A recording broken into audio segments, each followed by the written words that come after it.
ಹೇಳಲಿಕ್ಕೆ ಮೂವರು ಇದ್ದೇವೆ. ಹೌದಾ? ಇಬ್ಬರ ಅಭಿಪ್ರಾಯ ಒಂದೇ ಆದ್ರೆ ಒಂದು ಬಹುಮತ ಸಿಕ್ಕಿಲ್ಲ. ಮಾತಾಡಿದ್ದೆ ಹೌದು. ಈಗ ಬಹುಮತ ಬರ್ಬೇಕು ಅಂತಂದ್ರೆ ಮೊದಲನೇ ಒಬ್ಬ ವ್ಯಕ್ತಿ ಹೇಳ್ಬೇಡು. ಮಾತನಾಡುವ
ನಿಮ್ಮಿರುವರ ವಾಕ್ಯಗಳನ್ನು ನಾ ದೂರದಲ್ಲಿ ನಿಂತು ಕೇಳ್ತಾ ಇದ್ದೆ.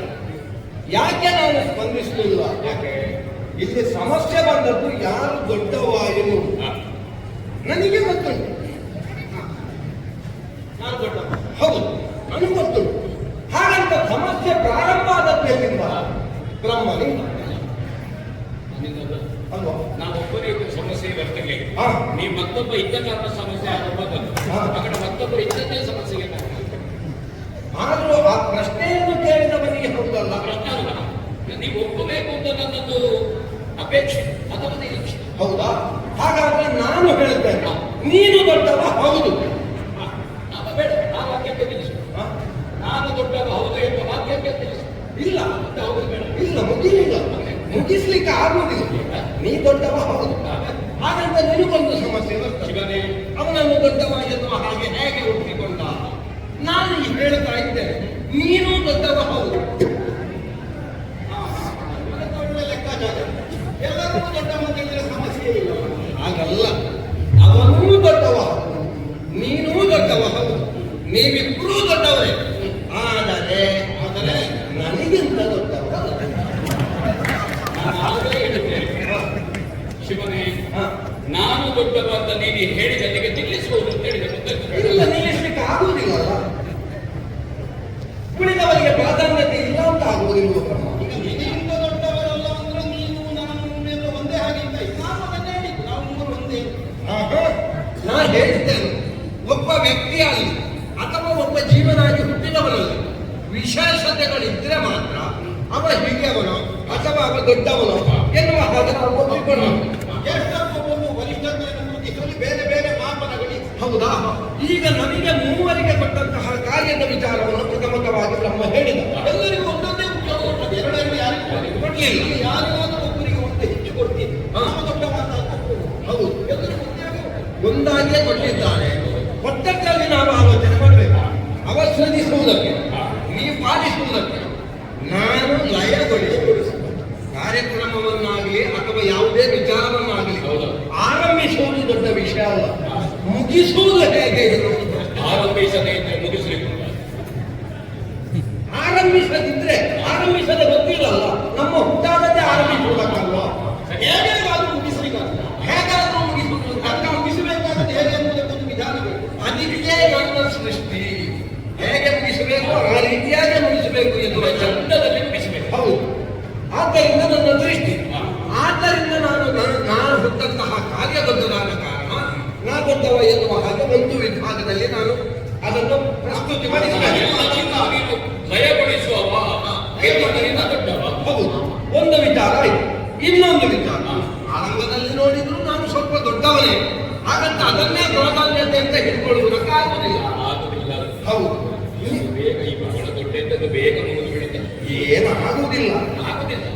ಯಾಕೆ? ನಿಮ್ಮ ಇಬ್ಬರಿಗಿಂತಲೂ ಹೆಚ್ಚಿನದಾದದ್ದು ನನ್ನ ದೇಹದಲ್ಲಿ ಉಂಟು. ಸಣ್ಣಗಿದ್ದು ಮತ್ತೆ ಬಾಗಡಿ. ಹೌದು, ಹಾಗಂತ ನಾನು ಸಣ್ಣದಲ್ವಲ್ಲ. ಹಾ, ಸಣ್ಣದು ಎಲ್ಲಿಗೂ ಹೋಗ್ತದೆ. ಹೌದು, ಎಲ್ಲಿಗೂ ಆಗ್ತದೆ. ಹಾ. ದೊಡ್ಡದು ಕೆಲವರೆಗೆ ಆಗುದಿಲ್ಲ. ಹಾ. ಹೊರಗೆ ಇಡಬೇಕಾಗ್ತದೆ. ನಾ ದೊಡ್ಡದು ಅಂತ ಹೇಳಿದ್ದು ಕೇವಲ ಆನಂದದ ದೃಷ್ಟಿಯಿಂದ ಅಲ್ಲ, ನನ್ನ ದೇಹದಲ್ಲಿರುವಂತಹ ವಿಶೇಷತೆಗಳು. ಏನದು? ನನ್ನ ಹಣೆಯನ್ನೊಮ್ಮೆ ಸರಿಯಾಗಿ ನೋಡಿ. ಒಂದು ಕಣ್ಣು ಕಾಣಿಸ್ತಾ ಉಂಟು. ಅದು ಹೆಚ್ಚಿನ ಕಣ್ಣು, ಅದು ಮುಚ್ಚಿದ ಕಣ್ಣು, ಅದು ಕಿಚ್ಚಿನ ಕಣ್ಣು. ಅದನ್ನು ನಾವು ಬಿಚ್ಚಿದೆ ಅಂತಂದ್ರೆ ಲೋಕ ಕಾಣಿಸದೇ ಇದ್ದ ಕಣ್ಣಿನಿಂದ ಹಣೆಯಲ್ಲಿ ಕಾಣಿಸ್ತದೆ. ಹೌದು, ಪ್ರಪಂಚದಲ್ಲಿ ಒಂದೊಮ್ಮೆ ನನ್ನ ಮೂರನೇ ಕಣ್ಣನ್ನು ಬಿಟ್ಟೆ ಅಂತಾದ್ರೆ ಎಲ್ಲವೂ ಭಸ್ಮೀಭೂತವಾಗಿ ಹೋಗುತ್ತದೆ. ಹೌದು, ಹಾಗಾದ್ರೆ ಹೆಚ್ಚಿನದ್ದು ಯಾರನ್ನು ಅವ ದೊಡ್ಡವ ಎನ್ನುವ ಹಾಗೆ ಹೇಳುವುದಿದ್ರೆ ಆ ವಿಭಾಗದಲ್ಲಿ ನಾನು ದೊಡ್ಡವ. ಮತ್ತೆ ಕೆಲವೆಲ್ಲ ಉಂಟಲ್ಲ, ಈ ಹುಟ್ಟಿನಿಂದ ಬರುವುದು ಉಂಟು. ಯಜಮಾನಿಕೆ ಎಲ್ಲ ಹುಟ್ಟಿನಿಂದ ಬರಬೇಕು, ಅಭಿಜಾತವಾದಂತಹ ಇದಕ್ಕೆ. ಹೌದು, ಅದೆಲ್ಲ ಒಂದು ಸ್ವಲ್ಪ ಇದ್ರೆ ನನಗೆ. ಹೌದು, ಸ್ವಲ್ಪ ನಿನ್ನಲ್ಲಿರುವುದು ಬಹಳ ನನ್ನಲ್ಲಿರುವುದು ಯಜಮಾನಿಕೆ. ನನ್ನ ಹೆಸರೇ ಹೇಗೆ? ಈಶಾ. ಈಶಾ ಎನ್ನುವುದರ ಅರ್ಥವೇ ಯಜಮಾನ ಎನ್ನುವ ಹಾಗೆ. ಓ ಹೌದಲ್ಲ, ಆ ವಿಭಾಗದಿಂದಲೂ ನಾವು ಹುಟ್ಟಿನಿಂದಲೇ ಯಜಮಾನ ಎನ್ನುವುದನ್ನು ಒಪ್ಪಿಕೊಳ್ಳು. ಈಗ ನನಗೆ ದೊಡ್ಡವ ಎನ್ನುವುದು ತೋರ್ಪಡಿಸಬೇಕು ಅಂತ ಏನು ಅಪೇಕ್ಷೆ ಇಲ್ಲ. ಸಮಸ್ಯೆಗೆ ನಾನು ನೀ ಹೇಳಿ ಆಯ್ತು, ತೋರ್ಪಡಿಸಬೇಕು ಅಂತ ಇಲ್ಲ, ನೀ ಹೇಳಿ ಆಯ್ತು. ಹೇಳಿದ್ದು ನೀ ಆರಂಭಿಸುವುದಕ್ಕೆ ಹೆಸರಿನಿಂದ ಇವತ್ತು ಒಂದು ಕಣ್ಣು ಹೆಚ್ಚುಂಟು. ಹೆಚ್ಚುಂಟು. ಸೃಷ್ಟಿ ಮತ್ತು ಸ್ಥಿತಿಯ ಏಕತಾನತೆ ಲಯವನ್ನು ಕಾಯ್ದುಕೊಳ್ಳುವ, ಲಯವನ್ನು ಕೊಲ್ಲುವುದು ತಟ್ಟೆ ಅರ್ಥ ಅಲ್ಲ. ಆದ್ರೆ ನಾನು ದೊಡ್ಡವಾದಕ್ಕೆ ಕಾರಣ ಉಂಟು. ನೀನು ಹೇಗೆ ದೊಡ್ಡವ ಎನ್ನುವುದು ಪ್ರಶ್ನೆ ಬರುವುದಿಲ್ವಾ? ಮೊದಲು ನಾನನ್ನು ತಗೊಳ್ಳುವುದು.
ನಿಮಗೆ ಇಬ್ಬರಿಗೂ ಉದ್ಯೋಗವನ್ನು ಕೊಡುವವನು.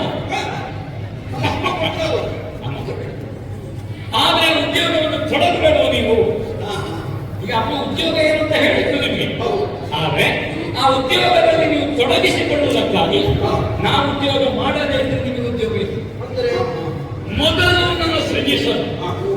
ಹೌದು, ಬ್ರಹ್ಮ ಏನನ್ನು ಸೃಷ್ಟಿ ಮಾಡ್ತಾನೆ, ಆ ಸೃಷ್ಟಿಯನ್ನು ಮಹಾವಿಷ್ಣು ಪಾಲಿಸಬೇಕು. ಮಹಾವಿಷ್ಣು ಪಾಲಿಸಿದ ಸೃಷ್ಟಿ, ಏನು ಬ್ರಹ್ಮ ಮಾಡಿದ ಸೃಷ್ಟಿ ಇದೆ, ತೊಡಗಿದ ಸೃಷ್ಟಿ ಇದೆ, ಅದನ್ನು ನೀನು ಲಯಗೊಳಿಸಬೇಕು. ಹಾಗಾದ್ರೆ ಮೊದಲು ಉದ್ಯೋಗ ಮಾಡುವ ನಾನು ಎನ್ನುವುದರಿಂದಲೂ ಒಂದು ಶ್ರೇಷ್ಠತ್ವ ಜ್ಯೇಷ್ಠತ್ವ ಬಂತು.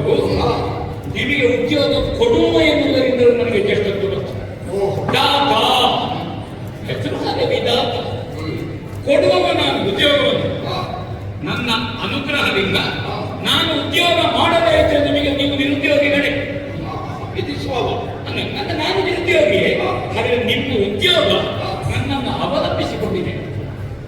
ನೀವು ನನ್ನನ್ನು ಅವಲಂಬಿಸಬೇಕು ಅಂತ ನಾನು ಹೇಳುವುದಲ್ಲ, ನಿಮ್ಮ ಉದ್ಯೋಗ ನನ್ನನ್ನು ಅವಲಂಬಿಸಿಕೊಂಡಿದೆ. ಈ ಅವಲಂಬಿಸಿಕೊಂಡಿರುವುದರಿಂದ ನನ್ನದು ಜ್ಯೇಷ್ಠತ್ವ ಮತ್ತು ಶ್ರೇಷ್ಠತ್ವ. ಮೊದಲು ನಾನು ಉದ್ಯೋಗ ತಗೊಳ್ಬೇಕು ಅಂತ ಅರ್ಥ ಏನು? ಒಂದು ರೀತಿಯಿಂದ ವಯೋವರಿಷ್ಠತ್ವವನ್ನು ಉಂಟುಂಟಾಯ್ತಲ್ಲ ನಾರಾಯಣ ಅಂತ ನನಗನ್ನಿಸಿ. ವಯಸ್ಸಿಗೆ ಬಂದವನು ಉದ್ಯೋಗ, ಮೊದಲು ನಾ ವಯಸ್ಸಿಗೆ ಬರುವುದು.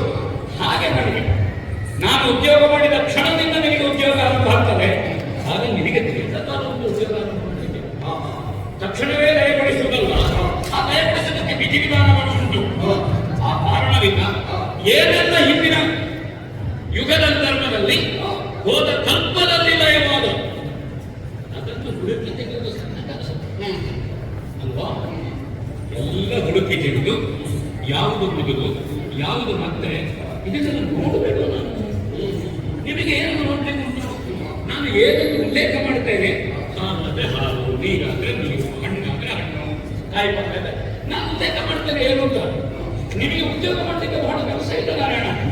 ಏನು ಬ್ರಹ್ಮ ನಿರ್ದೇಶನ ಮಾಡ್ತಾನೋ, ಏನು ಬ್ರಹ್ಮ ರೇಗಿಸ್ತಾನೋ, ಏನು ಬ್ರಹ್ಮ ಉಲ್ಲೇಖಿಸ್ತಾನೋ ಅದನ್ನು ನೋಡುವುದು, ಕೊಡುವುದು.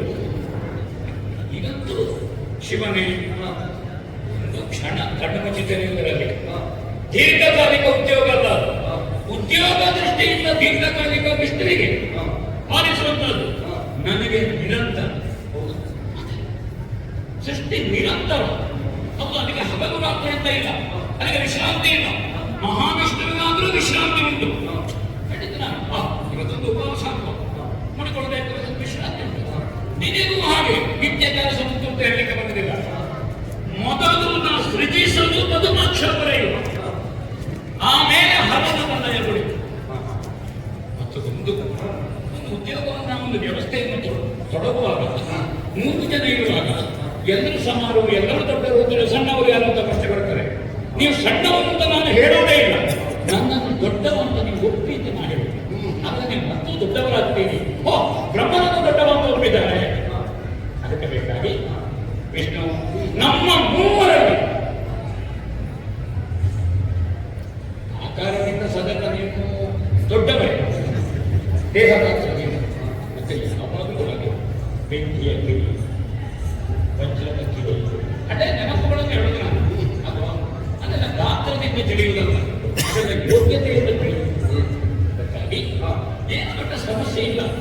ಯಾರತ್ರ ಹೇಳಲಿಕ್ಕೆ ಈಗ ಯಾರೂ ಇಲ್ಲ. ನನ್ನತ್ರ ನೀವು ಹೇಳಿದ್ರೆ ಸಾಕು. ಬ್ರಹ್ಮ ನಿನ್ನನ್ನು ದೊಡ್ಡವ ಅಂತ ಒಪ್ಪಿ, ಬೇಡ ನಿನಗಿಂತ ನಾವು ಸಣ್ಣವರು, ನನಗಿಂತ ಬೇಕಾದ್ರೆ ಸಣ್ಣವರು ಅಂತ ಹೇಳೋದು ಬೇಡ, ನಮಗಿಂತ ನೀನು ದೊಡ್ಡ. ಬೇಕಾದ್ರೆ ಒಬ್ಬೊಬ್ಬರು ಹೇಳಿದ್ರೆ ಗೊತ್ತಿಲ್ಲ, ಒಬ್ಬೊಬ್ಬರು ಹೇಳಿ ಹೋಗುವಾಗ ಮತ್ತೊಬ್ಬ ಹೇಳಿದೆ ಅಂತ ಗೊತ್ತಾಗುತ್ತೆ. ನನಗೆ ಗೊತ್ತಾದ್ರೆ ಸಾಕು, ಮುಂದಿನ ಪ್ರಪಂಚಕ್ಕೆ ಗೊತ್ತಾಗಬೇಕು ಅಂತೆಲ್ಲ. ಇದೊಂದು ವ್ಯವಸ್ಥೆಯಲ್ಲಿ ಉಳಿದಲು ನಾನು ಒಪ್ಪಿಕೊಳ್ಳಲು. ಈ ಸತ್ಯಲೋಕದಲ್ಲಿ ವಾಸ ಮಾಡುವಂತೆ ನಾವು ಸುಳ್ಳೇಲಿ ಹೇಳಿದ್ರೆ ನೀವು ಹೋಗುವ ಲೋಕದಲ್ಲಿ ಸುಳ್ಳೇ ಬಿಡ್ತಾರೆ. ಉಳಿದ ಸತ್ಯವೇ ಆಡಬೇಕಾದ್ರೆ ಸತ್ಯವೇ ಹೇಳಬೇಕು. ದೊಡ್ಡ ನೀವು ಇಲ್ಲಿ ಹೇಳುವುದು ನೀನು ಮೊದಲು ನಾವು ಸೃಜಿಸಲು ಮೊದಲು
ಪ್ರಪಂಚದಲ್ಲಿ ಹೇಗೆ ಬದುಕಬೇಕು ಅನ್ನುವುದನ್ನು ನಿಯಮಿಸುವುದು ನೀನು. ಈ ಧಾಮ ಅದಕ್ಕನುಗುಣವಾಗಿ ಆ ಜೀವಿಯನ್ನು ಬೇಕಾದಂತೆ ಬೆಳೆಸುವಲ್ಲಿ ಒದಗಿಸಿಕೊಡಬೇಕಾದಂತಹ ಹೊಣೆ ಪಾಲನಾ ಕರ್ತವ್ಯವನ್ನು ಹೊಂದಿದವನಿಗಿರುವ ಲಯ. ಯಾವತ್ತೋ ಒಂದು ಕಾಲದಲ್ಲಿ 1000 ವರ್ಷಗಳ ಮೇಲೆ ಒಂದೇ ಸ್ವರೂಪಿಸುವ ಕೆಲಸ ಅಲ್ಲ. ಲಯ ಅನ್ನುವುದು ನಿತ್ಯ ನಿರಂತರ. ಅಲ್ಲದೆ ಹೋದರೆ 3 ಮೂರ್ತಿಗಳನ್ನು ಸೃಷ್ಟಿಸಬೇಕಾದ ಅವಶ್ಯಕತೆ ಇಲ್ಲ.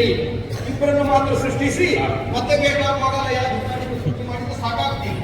ಹಾಗಿದ್ರೆ ಎಲ್ಲಿ ಸೃಷ್ಟಿಯೋ ಅಲ್ಲಿಯೇ ಪಾಲನೆ, ಎಲ್ಲಿ ಪಾಲನೆ ಆಗಲೇ ಲಯ. ಇದು 3 ಏಕಸೂತ್ರದಲ್ಲಿ ಬಂಧಿತವಾದ ಮಣಿಗಳೋಪಾದಿ ಎನ್ನುವಂಥದ್ದು ಅನ್ನುವುದನ್ನು ಅಮ್ಮನ ಕರ್ತವ್ಯದಿಂದಲೇ ನಾವು ಕಂಡುಕೊಳ್ಳುವುದಕ್ಕೆ ಸಾಧ್ಯ. ನಿನ್ನ ಘನತೆ, ನಿನ್ನ ಹಿರಿತನ ಇರುವುದು ಮೊದಲಾಗಿ ನೀನು ಸೃಷ್ಟಿಸುವುದು ನಮ್ಮ ಕಾರಣಕ್ಕ. ಆಮೇಲೆ ಹೆಸರಿಸಿದ್ದು ನಿನಗನ್ನದಲ್ಲ. ನಾನು ಉದ್ಯೋಗ ಪ್ರಾರಂಭ ಮಾಡುವುದು ನೀನು, ನಿನ್ನಿಂದಲಾಗಿ ಉದ್ಯೋಗಕ್ಕೆ ಬರುವವನು. ನಿಮ್ಮ ಉದ್ಯೋಗ ನನ್ನನ್ನು ಅವಲಂಬಿಸಿಕೊಂಡಿದೆ. ನಿನ್ನಿಂದಲೇ ನಾವು ಉದ್ಯೋಗಕ್ಕೆ ನಿಯೋಜಿತರಾದವರು ಹೌದೆಂದಾದರೂ ನಿನ್ನ ಮಾತನ್ನು ಒಪ್ಪಿಕೊಳ್ಳಬಹುದು. ಅದಲ್ಲ, ನಮಗೂ ಕರ್ತವ್ಯವನ್ನು ಒದಗಿಸಿಕೊಂಡವರು ಅಮ್ಮನೇ ಸೃಷ್ಟಿಸಿದ್ದಾರೆ, ಅಮ್ಮನೇ ಕರ್ತವ್ಯವನ್ನು ನಿಯೋಜಿಸಿದ್ದಾರೆ. ಪೂರ್ವಭಾವಿಯಾಗಿ ಒಂದು ನಿರ್ಣಯ ಆಗಿದ್ದಾರೆ. 3 ಮಂದಿಗಳಿರ್ತಾರೆ.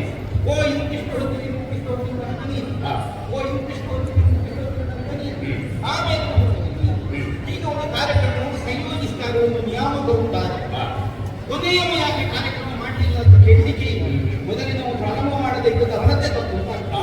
ಹಾಗಿದ್ರೆ ನಮಗೆ ಉದ್ಯೋಗಕ್ಕಾಗಿ ನಿನ್ನ ಸೃಷ್ಟಿಯಲ್ಲ. ನೀನು ಸೃಷ್ಟಿಯನ್ನೇ ಮಾಡದೇ ಇದ್ದರೆ ನನಗೆ ಪಾಲಿಸುವುದಕ್ಕಾಗುವುದಿಲ್ಲ ಅನ್ನುವುದರಿಂದ ಅದು ನನ್ನ ಸಣ್ಣತನಕ್ಕೆ ನಿದರ್ಶನ. ನಿನ್ನನ್ನೇ ಅವಲಂಬಿಸಿಕೊಂಡು ನನ್ನ ಉದ್ಯೋಗ ಇರುವುದರಿಂದ ಮೊದಲಾಗಿ ಉದ್ಯೋಗವನ್ನು ಪ್ರಾರಂಭಿಸಬೇಕಾದ ಹೊಣೆಯುಳ್ಳವನು ನೀನಾದ್ದರಿಂದ ನೀನದನ್ನು ಮಾಡತಕ್ಕದ್ದು. ಅದಕ್ಕೆ ಪಾಲನೆಗೆ ಅನುಕೂಲ ಆಗಲಿ ಎನ್ನುವುದಕ್ಕೆ ನಿನ್ನ ಸೃಷ್ಟಿಯಲ್ಲ. ಸೃಷ್ಟಿಯನ್ನು ನಿನ್ನ ಕರ್ತವ್ಯ, ನೀನದನ್ನು ಮಾಡತಕ್ಕದ್ದು, ಮಾಡಬೇಕು. ಮಾಡದೇ ಇದ್ದರೆ ಈಗ ಒಂದು ಉದಾಹರಣೆ, ನಾರಾಯಣನಿಗೆ ಪಾಲನಾ ಕರ್ತವ್ಯ ಸಿಗಕೂಡದು, ಪರಮೇಶ್ವರನಿಗೆ ಲಯಧರ್ಮಕಾರ ಮಾಡಕೂಡದು. ನಾನು ಸೃಷ್ಟಿಯೇ ಮಾಡುವುದಿಲ್ಲ ಅಂತ ನೀನು ಕುಳಿತಿರ್ತಿತ್ತು. ಈಗ ನಿನ್ನ ಉದ್ಯೋಗವೇ ಬಿಟ್ಟು ಹೋಗಿರು. ಆವಾಗ ನನ್ನ ಕರ್ತವ್ಯ ಭ್ರಷ್ಟನಾಗ್ತೇನೆ ನಾನು. ಈಗ ಉದ್ಯೋಗ ಮೊದಲು ಪ್ರಾರಂಭ ಮಾಡುವವನಿಗಿರಬಹುದಾದ ಒಂದು ಆತಂಕ ಇರಬೇಕು. ಮೊದಲು ಉದ್ಯೋಗ ಹೋಗುವುದವನ ಇನ್ನೊಬ್ಬರಿಗೆ ಬೇಕಾಗಿ ಮಾಡುವುದಿಲ್ಲ ಅಂತ ಕುಳಿತರೆ ಉದ್ಯೋಗ ಮೊದಲು ನಿನ್ನದೇ ಹೋಗುವುದಿಲ್ಲ. ಹಾಗಿದ್ರೆ ಏನು?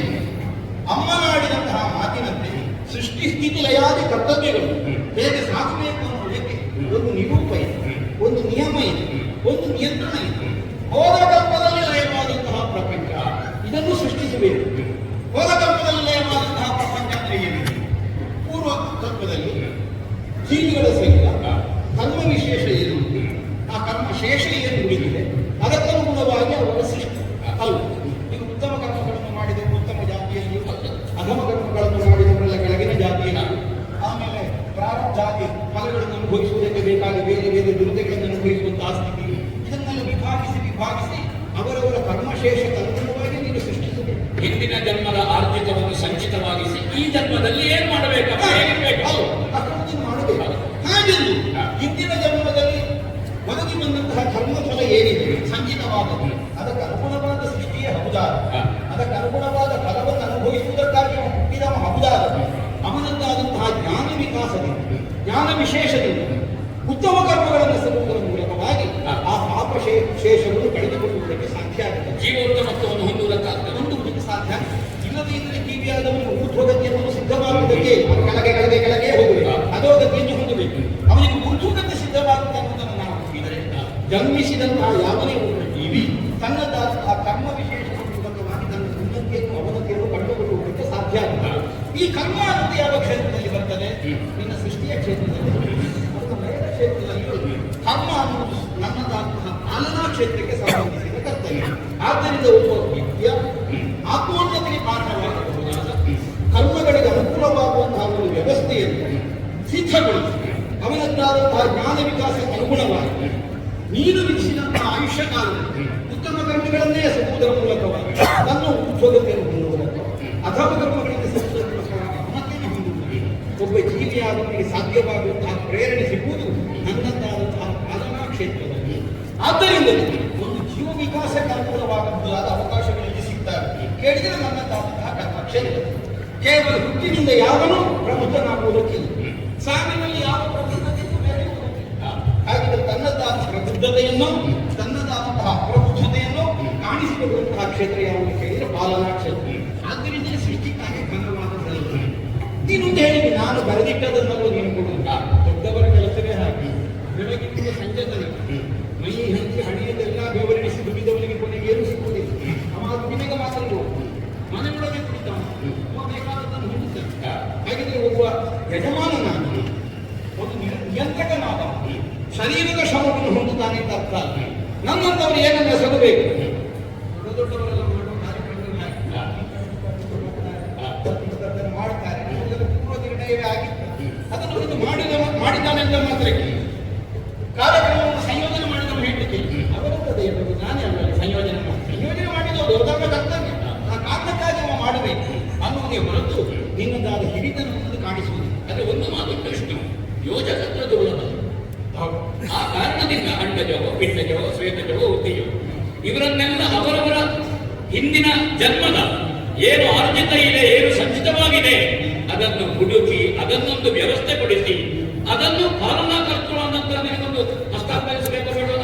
ಹೌದು, ಅದು ನಿನ್ನ ಕರ್ತವ್ಯದ ಮಿತಿ, ಕರ್ತವ್ಯದ ವ್ಯಾಪ್ತಿ. ಅದರಲ್ಲಿ ಹಿರಿತದೆ ಏನೂ ಇಲ್ಲ. ಅಥವಾ ನಿನ್ನ ಸ್ವತಂತ್ರವಾದಂತಹ ಇಚ್ಛೆಗನುಗುಣವಾಗಿ ಆ ಜೀವಿಗಳನ್ನು ಸೃಷ್ಟಿಸುವುದಕ್ಕೂ ನಿನಗೆ ಅಧಿಕಾರ ಇಲ್ಲ. ಈಗ ಅವರ ಕರ್ಮಾವಶೇಷಕ್ಕನುಗುಣವಾಗಿ ಸೃಷ್ಟಿಸಬೇಕೋ ಬೇಡ. ಈಗ ಒಂದು ಕಥೆಕಥನವನ್ನೇ ಮಾಡಿದವ ಅವ ಅಧೋಗತಿಯನ್ನು ಹೊಂದಬೇಕು.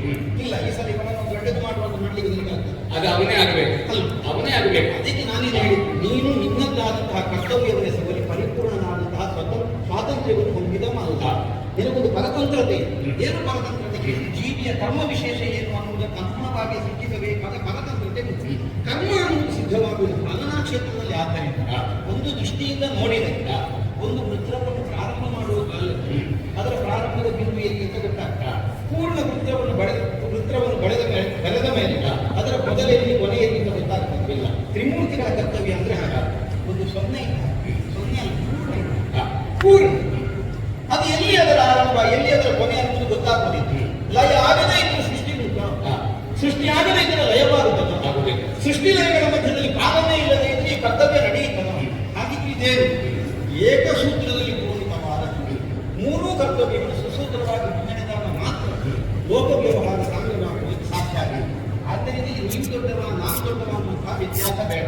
ನನ್ನ ಸೃಷ್ಟಿಗೆ ಮೌಲ್ಯ ಬರುವುದು ನೀನು ಪಾಲನೆ ಮಾಡುವುದರಿಂದ, ಮಾಡಿದ್ದೇನೆ ನೀನು ಪಾಲನೆ ಮಾಡುವುದರಿಂದ ಅದಕ್ಕೊಂದು ಸಾರ್ಥಕ್ಯ ಬರುವುದು ಶಿವ ಲಯ ಮಾಡುವುದರಿಂದ. ಅದು ನನಗೆ ಕಾಣುವುದು ನಾನು ಸೃಷ್ಟಿಯೇ ತೊಡಗದೇ ಇದ್ರೆ ಯಾವುದೂ ಇಲ್ಲ ಅಂತ ಆಗುವುದಿಲ್ವೋ? ಆಗ ಶೂನ್ಯದ ಕಡೆಗೆ ಹೋಗ್ತದೆ. ಒಂದು ವೃತ್ತವನ್ನು ಬಹಳ ಸೊಗಸಾಗಿ ವರ್ಣಿಸಿದ್ದೀನಿ. ಯಾವ ಒಂದು ಬಿಂದುವಿನಿಂದ ಆರಂಭ ಆಗ್ತದೆ ಆ ವೃತ್ತ ಅದೇ ಬಿಂದುವಿನಲ್ಲಿ ಕೊನೆಯಾಗ್ತದೆ. ಆದ್ರೆ ತೊಡಗಿನವನಿಗೆ ಬಿಂದು ಯಾವುದು ಅಂತ ನೆನಪಿರ್ತದೆ, ಮಧ್ಯ ಬಂದು ಹೋಗುವವನಿಗೆ ತೊಡಗಿದ ಬಿಂದು ಯಾವುದು ಅಂತ ಗೊತ್ತಾಗ್ತದೆ. ನಾನು ಬಿಂದು ತೊಡಗುವವ, ಹಾಗಾದ ಕಣ್ಣ ನಿಮಗಿಂತ ನಾನು ಸಿದ್ದು. ಧರ್ಮಶೇಷ ಅವಸಾನವಾದಂತಹ ಸೃಷ್ಟಿ ಅನ್ನುವುದರಿಂದಲೇ ನಾನು ಈ ವೃತ್ತದ ಉದಾಹರಣೆಯನ್ನು ಕೊಟ್ಟದ್ದು. ಕರ್ಮದಿಂದ ಪ್ರಾರಂಭ ಆಗ್ತದೆ, ಕರ್ಮಶೇಷಕ್ಕನುಗುಣವಾಗಿ ಸೃಷ್ಟಿಯಾಗ್ತದೆ, ಆ ಸೃಷ್ಟಿಗೆ ಅನುಗುಣವಾಗಿ ಪಾಲನೆ ಆಗ್ತದೆ, ಆಮೇಲೆ ಲಯವಾಗ್ತದೆ. ಹಾಗಾಗಿ ಈ ಪ್ರಧಾನವಾದಂತಹ ಮೂಲ ಬಿಂದು ಯಾವುದಾಗ್ತದೆ? ಹೋದ ಕರ್ತದಲ್ಲಿ ಲಯಗೊಂಡಂತಹ ಜೀವನ ಕರ್ಮಶೇಷ. ಆ ಕರ್ಮಶೇಷ ಈ ಕರ್ಮ ಅನ್ನುವುದು ಯಾವ ಕ್ಷೇತ್ರಕ್ಕೆ ಸಂಬಂಧಿಸಿದ? ಪಾಲನಾ ಕ್ಷೇತ್ರಕ್ಕೆ ಸಂಬಂಧಿಸಿದ. ಆ ಕರ್ಮವನ್ನು ಕೊಡುವವ ನನ್ನ ಕ್ಷೇತ್ರಕ್ಕೆ ಬರ್ತದೆ. ಹೌದು, ನೀನು ಸೃಷ್ಟಿಸಿದ ಮೇಲೆ ಅವನಿಗೆ ಕರ್ಮವನ್ನು ಎಸಗುವಂತಹ ಅವಕಾಶವನ್ನು ಅಧಿಕಾರವನ್ನು ನನ್ನ ಕ್ಷೇತ್ರದ ಮೂಲಕವಾಗಿ ನಾನು ಒದಗಿಸಿಕೊಡ್ತೇನೆ. ಅಲ್ಲದೆ ಹೋದರೆ ಈ ಪ್ರಪಂಚದಲ್ಲಿ ಅಲ್ಪಾಯುಷ್ಯದ ಮರಣ ಅನ್ನೋದಕ್ಕೆ ಅರ್ಥ ಇಲ್ಲ. ನೀನಿಗೆ ಹಣೆಯಲ್ಲಿ ಬರೀ ಇಂತಿಷ್ಟ ಆಯುಷ್ಯ, ಈಗ ಅಲ್ಪಾಯುಷ್ಯ ಅಂತ ನಾವು ಹೇಳ್ತೇವೆ. ಅರ್ಧಾಯುಷ್ಯದಲ್ಲಿ ಸತ್ತ ಅನ್ನೋದು ಪ್ರಯೋಗ ಉಂಟು. ಅರ್ಧಾಯುಷ್ಯದಲ್ಲಿ ಸಾಯುವುದಕ್ಕೆ ಹೇಗೆ ಸಾಧ್ಯ ಆಗ್ತದೆ ಅಲ್ವಾ? ಹಾಗಿದ್ರೆ ಜೀವನದ್ದಾದಂತಹ ಸ್ವಾತಂತ್ರ್ಯ ಸ್ವೇಚ್ಛೆಯಾಗಿ ಬದಲಾಗಿ ಅವರದ್ದಾದಂತಹ ಗತಿಯನ್ನು ನಿರ್ಣಯಿಸುವಲ್ಲಿ ಅವರ ಕರ್ಮವೇ ಕಾರಣವಾಗಿ ಪರಿಣಮಿಸುತ್ತದೆ. ಹೋದ ಕಲ್ಪದಲ್ಲಿ ಲಯಗೊಂಡಂತಹ ಜೀವನ ಕರ್ಮಶೇಷಕ್ಕನುಗುಣವಾಗಿ ಸೃಷ್ಟಿಯಾದರೂ ಈಗ ಸೃಷ್ಟಿಯವಾದ ಮೇಲೆ ಅವರದ್ದಾದಂತಹ ಕರ್ಮ ವಿಶೇಷದ ಮೂಲಕವಾಗಿ ಅವರದ್ದಾದಂತಹ ಉಳಿವಿಕೆ ಅಳಿವಿಕೆ ನಿರ್ಣಯವಾಗುವುದಕ್ಕೊಂದು ಅವಕಾಶ ಉಂಟು ಅನ್ನುವುದರಿಂದಲೇ ಸೃಷ್ಟಿಗಿಂತಲೂ ಕರ್ಮವೇ ಪ್ರಧಾನವಾಗಿ ಕಾಣಿಸುತ್ತದೆ. ಹುಟ್ಟುವಾಗಲೇ ಸಾವು ನಿರ್ಣಯ ಆಗ್ತದೆ. ಆದರೆ ಅವನ ಸಾಧನೆಯಿಂದ, ಅವನ ಯೋಗ್ಯತೆಯಿಂದ, ಅವನ ಜ್ಞಾನವೃತ್ತಿಯಿಂದ ಇತ್ಯಾದಿಯಿಂದ ಸಾವೋ ನೋವೋ ದುಃಖವೋ ನಲಿವೋ ಇದು ವ್ಯಕ್ತಿಯಿಂದ ವ್ಯಕ್ತಿಗೆ ಕರ್ಮದಿಂದ ವ್ಯತ್ಯಾಸ ಆಗಬಹುದು ಅಲ್ವಾ? ಆ ಕರ್ಮಕ್ಷೇತ್ರಕ್ಕೆ ಹೋಗುವಲ್ಲಿ ನನ್ನ ಸೃಷ್ಟಿಸುವ ಒಂದು ಆರಂಭ ಉಂಟಲ್ಲ, ರಜಗುಣ ತೊಡಗಿಸುವಿಕೆ ಇದು ಉಂಟು ಎನ್ನುವುದರಿಂದ ನಾ ಹೇಳುವುದು ಇಷ್ಟು. ಬೇಕಾದ್ರೆ ಒಂದು 2 ದಿವಸ ತೆಗೆದು ಒಮ್ಮೆ ಆಲೋಚನೆ ಮಾಡುವುದು. ಏನೇನು ಆಲೋಚನೆ ಮಾಡದೇ ಗೊತ್ತಾಗುವ ವಿಷಯ ಆಲೋಚನೆ ಮಾಡಿ ಆಡ್ತಾರೆ. ಇಲ್ಲ, ಒಂದು ಯಜಮಾನಿಕೆಯನ್ನು ಒಪ್ಪಿ ನೋಡು. ಆ ಅಂತಿಮ ಕಾರ್ಯವು ಅಷ್ಟೊಂದು ಘನವಾದ್ದು. ಹಾ. ಅದು ಹಾಳಾಗದಂತೆ ಸದಾಕಾಲ ಸಂರಕ್ಷಿಸುವಂತಹ ಗುಣಿಯ ದೊಡ್ಡದು. ಹಾ. ಆದ್ದರಿಂದ ಸೃಷ್ಟಿಗಿಂತ ಪಾಲನೆಗಳು ಬ್ರಹ್ಮನಿಗಿಂತ ವಿಷ್ಣು ದೊಡ್ಡ ಮಾತು ನನ್ನ ವಾದ ಅಲ್ಲ.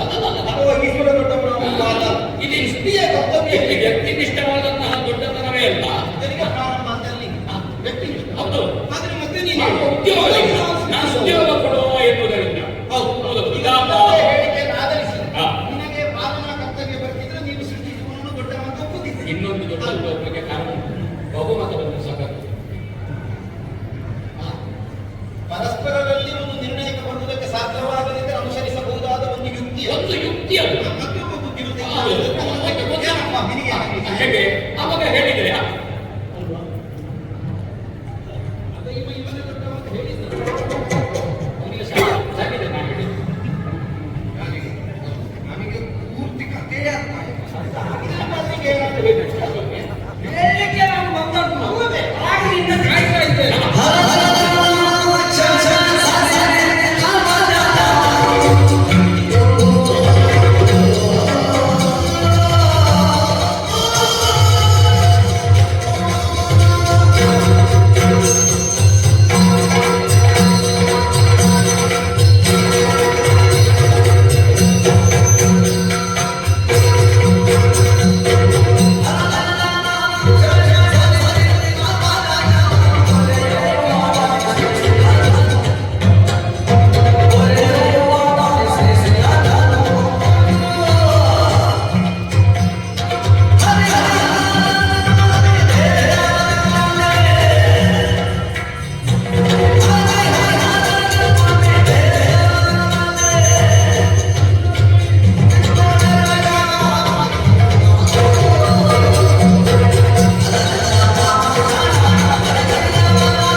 ನಿನ್ನ ವಾಕ್ಯ ಸರಿಯಾದದು ಎನ್ನುವುದು ನನಗೀಗ ಅರ್ಥವಾಯಿತು. ನಾವು ದೈಯುವಂತಹ ಮೂವರ ಕರ್ತವ್ಯದಲ್ಲಿಯೂ ಪಾಲನಾ ಕಾರ್ಯ ಎನ್ನುವುದು ಶ್ರೇಷ್ಠವಾದುದು ಶ್ರೇಷ್ಠವಾದುದು ಎನ್ನುವುದು ನನಗೆ ಅರ್ಥ ಆಯಿತು. ಆದರೆ ಅವನಿಗೂ ಅರ್ಥ ಆಗಿದೆ. ಆದರೆ ಅವನ ಅರ್ಥ ಮಾಡಿಕೊಳ್ಳಿಲ್ಲ. ಯಾಕೆ? ಅವನದ್ದಾದಂತಹ ಗುಣ ಸ್ವಭಾವ ಪ್ರಜೋಗುಣಭರಿತನಾದಂತಹ ಆತ ನಿನ್ನ ವಾಕ್ಯವನ್ನಷ್ಟು ಸುಲಭವಾಗಿ ಒಪ್ಪುತ್ತಾ ಇಲ್ಲ. ಹಾಗಂತ ನಾನು ಒಪ್ಪಿಕೊಂಡಿದ್ದೇನೆ ಎನ್ನುವುದು ಕೇವಲ ನಿನ್ನದಾದಂತಹ ಮಾತನ್ನು ಕೇಳಿ ಒಪ್ಪಿಕೊಂಡಿದ್ದೇನೆ ಎನ್ನುವುದಲ್ಲ. ಹರಿಹರರಾದಂತಹ ನಮ್ಮ ಇವರಲ್ಲಿ ಇನ್ನು ಮುಂದೆಯೂ ಕೂಡ ಯಾವ ರೀತಿಯ ಭೇದ ಭಾವವೂ ಇಲ್ಲ ಎನ್ನುವುದನ್ನು ಪ್ರಪಂಚಕ್ಕೆ ನಾವು ತೋರ್ಪಡಿಸಬೇಕು. ವಾಕ್ಯಕ್ಕಾಗಿ ಹುಟ್ಟಿದ್ದಾರೆ, ಒಂದು ತತ್ವಕ್ಕಾಗಿ ಹೌದು. ಏಕಾಭಿಪ್ರಾಯವನ್ನು ನಾವು ಹೊಂದಿದವರಿದ್ದೇವೆ. ಕೇವಲ ಸೃಷ್ಟಿಯ ಅಧಿಕಾರವನ್ನು ಹೊಂದಿದವರು ಯಾವುದು, ಪಾಲನಾ ಅಧಿಕಾರವನ್ನು ಹೊಂದಿದವರು ಯಾವುದು, ಇದೆಲ್ಲ ಪ್ರಧಾನವಾದ ಸೃಷ್ಟಿ ಸ್ಥಿತಿ ಲಯಾದಿ ಕರ್ತವ್ಯಗಳಲ್ಲಿ ಸರ್ವಶ್ರೇಷ್ಠವಾಗಿ ಮಾನಿತವಾಗಬಹುದಾದ ಅರ್ಹತೆಯನ್ನು ಹೊಂದಿದ್ದು ಖಂಡಿತವಾಗಿ. ಆದ್ದರಿಂದ ನನ್ನ ನಿನ್ನಲ್ಲಿ ಆಗಬೇಕು ಸತ್ಯ. ಆದ್ದರಿಂದ ನಾನು ನಿನ್ನಲ್ಲಿ ಆಗುತ್ತೇನೆ ಐಕ್ಯ. ಲೋಕಕ್ಕೆ ಇದರಿಂದ ಆಗಬೇಕು ಸೌಖ್ಯ. ಸತ್ಯಕ್ಕೆ ಈಗ ಅನ್ವಯ ಮುಖ್ಯ. ಆಗಿದ್ದಲ್ಲ ಹರಿಹರನು ಎರಕವಾದಿರಿ.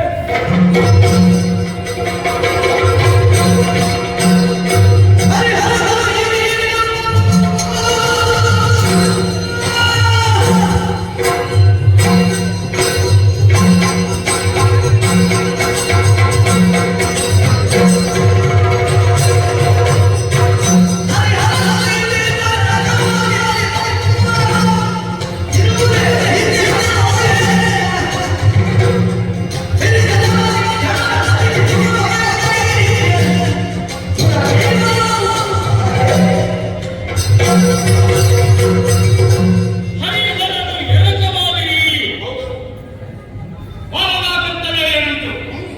ಇದು ಶ್ರೇಷ್ಠವಾದದ್ದು, ಸಂಪೂರ್ಣವಾದದ್ದು. ನಾನು ಒಪ್ಪಿದೆ. ಯಾವ ಕಾರಣಕ್ಕೂ ರಜೋಗುಣಕ್ಕಿಂತ ಮೇಲೆ ಆಗುವುದು ನನಗೆ ಒಪ್ಪಿಗೆ. ಶಿಕ್ಷಿಸುವ ಕೆಲಸ ಸತ್ಯವಾದ ನನಗಿರುವ ವರ್ಣ, ನನಗಿರುವ ಹೆಸರು, ನನಗಿರುವ ಗುಣ ವಿಶೇಷತೆ, ಇದು ಸತ್ವಗುಣ ದಯಗುಣ ಎರಡು ಸೇರಿದ್ರು ನನಗಿಂತ ಶ್ರೇಷ್ಠವಾದದ್ದು ನನಗೆ ಒಪ್ಪಿಗೆ ಬರಬೇಕು.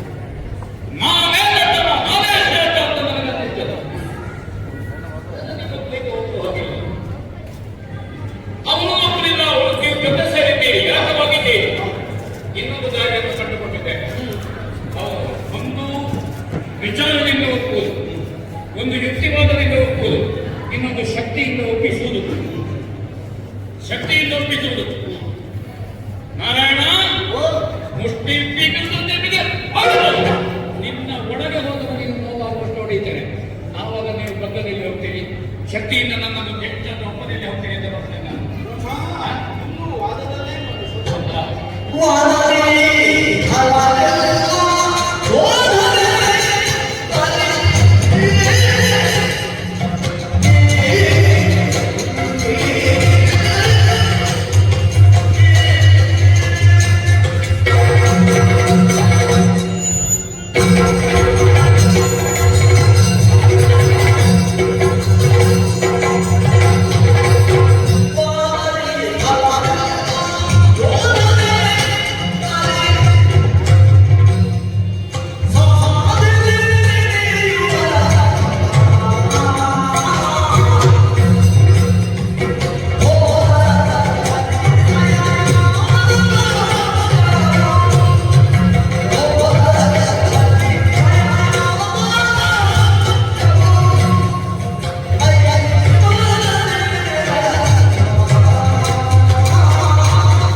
ಶಕ್ತಿಯಿಂದ ಮಾಡುವ ಯಥಾರ್ಥವನ್ನು ಗ್ರಹಿಸುವಲ್ಲಿ ಒಂದು ಪ್ರಮಾಣಕ್ಕೆ ಅನುಮಾನವೂ ಒಂದು ದಾರಿ ಬರುತ್ತದೆ, ವಾದವೂ ಒಂದು ದಾರಿ ಬರುತ್ತದೆ. ಹಾಗೆಂದು ತರ್ಕದ ಮೂಲಕವಾಗಿ ಎಲ್ಲವೂ ಸಿದ್ಧವಾಗಲಿಲ್ಲ ಅಂತ ತತ್ವ ಅಪ್ರತಿಷ್ಠಾಪಕ ವಾಕ್ಯ. ಕೇವಲ ಮಾತಿನ ಬಲದಲ್ಲಿ ಯಾವನಿದ್ದಾನೆ ಅವನು ಏನನ್ನೂ ಮಾಡಿ ಹಗಲನ್ನು ರಾತ್ರಿ ಮಾಡಿ ಎಂದು ರಾತ್ರಿಯನ್ನು ಹಗಲು ಮಾಡ್ತಾನೆ. ಹಗಲು ರಾತ್ರಿ ಆಗುವುದಿಲ್ಲ, ರಾತ್ರಿ ಹಗಲಾಗುವುದಿಲ್ಲ. ಮಾತಿನ ಬಲದಲ್ಲಿ ಮಾಡುವುದು ಯಥಾರ್ಥ ದರ್ಶನ ಆಗುವುದಿಲ್ಲ. ಆಗುವುದಿಲ್ಲ. ಹೋರಾಟ ಯಾವನಿಗೆ ಗಟ್ಟೆ ಗಟ್ಟಿ ಅವನು ಹೋರಾಟಕ್ಕೆ ಗೆಲ್ತಾನೆ. ಹಾಗೆಂತ ತತ್ವದಲ್ಲಿ ಗೆದ್ದಿದ್ದಾನೆ ಅಂತ ಹೇಳಿ ಬರುವುದಿಲ್ಲ. ಬೇಕೋ ಬೇಡ ನಮ್ಮೊಳಗೆ ಉಂಟಾದಂತಹ ಒಂದು ವಿವಾದ ತತ್ವತಃ ನಿರ್ಣಯವಾಗುವಲ್ಲಿ ಈ ಎರಡು ದಾರಿಗಳು ನಾವು ನಡೆದುಕೊಳ್ಳಬಹುದು. ಸರಿ, ವಾದವೂ ಅಲ್ಲ, ಬಡಿದಾಟವೂ ಅಲ್ಲ. ಯಾಕೆಂದ್ರೆ ಪೂರ್ಣ ಪ್ರಮಾಣದ ಸತ್ಯವನ್ನು ಗುರುತಿಸಿಕೊಳ್ಳುವುದು ಆ ದಾರಿಯಿಂದ ಸಾಧ್ಯ. ಸತ್ಯ ಎನ್ನುವುದು ಹೇರಿಕೆ ಆಗಕೂಡದು. ಹಾಗೆ ನನಗೆ ನಿಜವಾದ ನಿಜವನ್ನು ತಿಳಿಯುವಲ್ಲಿ ಏನು ಮಾಡಬೇಕು? ಅಂತರ್ದರ್ಶನ ಆಗಬೇಕು, ಶೋಧನೆ ಬೇಕು, ಸಾಧನೆ ಬೇಕು. ಸಾಧಿಸಿ ಶೋಧಿಸುವುದರ ಮೂಲಕವಾಗಿ ಏನು ಅನ್ನುವುದನ್ನು ಗ್ರಹಿಸುವಲ್ಲಿ ನಾವು ಮುಂದಾಗಬೇಕು. ಈಗ ನಮಗೆ ಉಂಟಾದಂತಹ ವಿವಾದದ ಮೂಲಭೂತವಾದಂತಹ ತತ್ವ ಏನು? ಸೃಷ್ಟಿ ಕೆಲಸಗಳು ಅಂತ ನೀನು ಹೇಳ್ಬೋದು. ಅಲ್ಲ, ಸೃಷ್ಟಿಗಿಂತ ಪಾಲನೆಗಳು ಅಂತ ನಾನು ಹೇಳ್ತೀನಿ.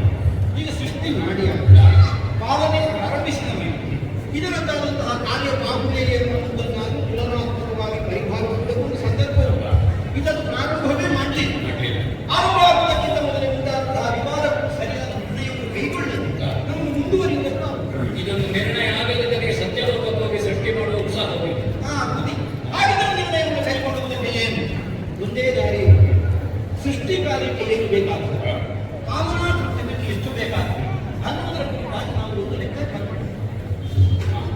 ಶೋಧಕಲ್ಪದಲ್ಲಿ ಲಯವಾದಂತಹ ಪ್ರಪಂಚದ ಸೃಷ್ಟಿಸುವಂತಹ ಪಾಲಿಸುವಂತಹ ಲಯಗೊಳಿಸುವಂತಹ ಉಪಯೋಗಕ್ಕಾಗಿ ನಾವು ನಿಯೋಜಿತರಾದ ಈಗ ನಮಗಿರುವ ಮೂಲಧನ ಏನಿತ್ತು? ಶೋಧಕಲ್ಪದಲ್ಲಿ ಲಯಗೊಳಿಸುವ ಪ್ರಪಂಚವೇ ಹೌದಾ? ನಮ್ಮನ ನಿರ್ದೇಶನವೇ ಹಾಗೆ. ಸೃಷ್ಟಿ ಮಾಡುವಲ್ಲಿ, ಪಾಲನೆ ಮಾಡುವಲ್ಲಿ, ಲಯಗೊಳಿಸುವಲ್ಲಿ ನಮಗೆ ಮೂಲ ದ್ರವ್ಯ ಅದುವೇ ಬೋಧಕಲ್ಪದಲ್ಲಿ ಲಯವಾದದ್ದು. ಅದು ಮೂಲ ದ್ರವ್ಯ. ಆದ್ದರಿಂದ ಯಾವನಲ್ಲಿ ಅದು ಎಷ್ಟು ಸೇರಿಕೊಂಡಿದೆ ಅನ್ನೋದ್ರ ಬಗ್ಗೆ ನಾವು ತುಲನೆ ಮಾಡಬೇಕು. ಅದು ಸೃಷ್ಟಿಸುವುದಕ್ಕೆ ಹೆಚ್ಚು, ಪಾಲಿಸುವುದಕ್ಕೆ